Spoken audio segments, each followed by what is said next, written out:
Quelle est la différence entre la voix de poitrine et la voix de tête?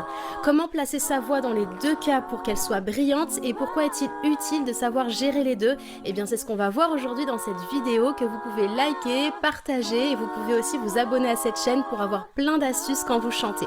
Alors avant de rentrer dans le cœur du sujet, on va tout de suite faire la différence entre les deux pour savoir concrètement de quoi on parle. La voix de poitrine s'apparente à quand on interpelle quelqu'un de façon pressante, un peu comme si on grondait. Hey, hey, hey, hey, hey, hey. Pareil pour les aigus. Hey, hey.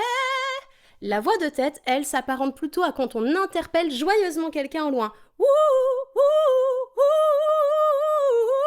Ça, c'est la voix de tête. J'enlève tout de suite une idée reçue qui dit que quand on monte dans les aigus, on monte en voix de tête et quand on descend en voix de poitrine, on descend dans les graves.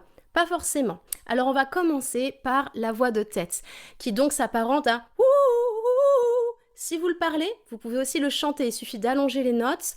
Ouh, pareil dans les plus graves.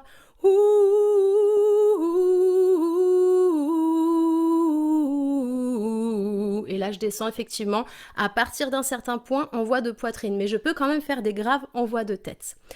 La voix de tête, elle s'apparente au bâillement. Vous voyez, quand vous bâillez, faites cet exercice. Oh, on a la langue un peu en arrière. Et on a le voile du palais mou. Vous voyez, c'est la partie au fond du palais qui est molle, et bien qui est un petit peu surélevée.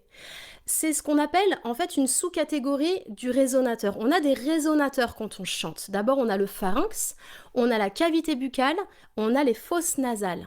Et bien, quand on chante en voix de tête, on active surtout la cavité buccale. On va surtout éviter de chanter du nez parce que notamment dans le chant lyrique, c'est rédhibitoire. Il faut absolument éviter de chanter du nez. Quand on chante en voix de tête, on va vraiment faire descendre la résonance dans la cavité buccale.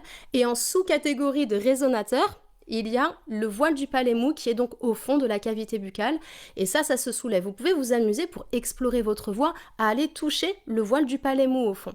Et vous allez voir que ça se soulève légèrement. Donc pas le palais qui est dur, ça ne bouge pas. D'ailleurs, c'est la mâchoire inférieure qui bouge quand on chante.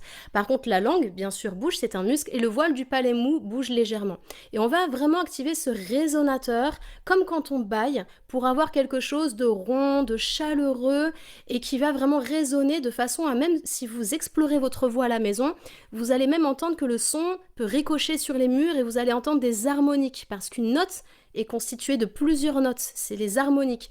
Et du coup, vous allez les entendre si vous avez une voix bien brillante et bien riche. Donc, on va faire un exercice. Donc, on va s'entraîner à bâiller. Oh, et vous voyez, je fais un glissando.